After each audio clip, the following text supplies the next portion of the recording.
پھر کشف المحجوب میں جس تیسرے پردے کا تذکرہ ہوا وہ ایمان کا پردہ ہے، حجاب ایمان ہے۔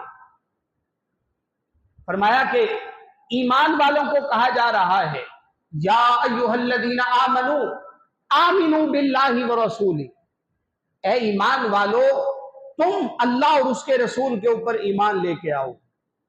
ایمان والے تو بنے ہی اس وقت ہیں جب انہوں نے کلمہ پڑھ لیا، ان کو پھر ایمان کون سا دیا جا رہا ہے؟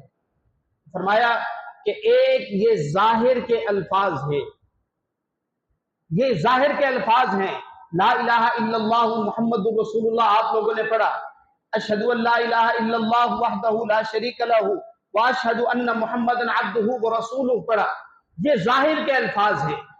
اصل ایمان وہ اندر کی کیفیات کا نام ہے کہ آپ چلتے پھرتے اٹھتے بیٹھتے اللہ رب العزت کی وحدانیت کے تصورات میں گم ہو جائیں، یہ کیفیت ایمان ہے۔ یہ تیسرا پردہ ہے جو دنیا ایک بندے کے قلب کے اوپر ڈالتی ہے۔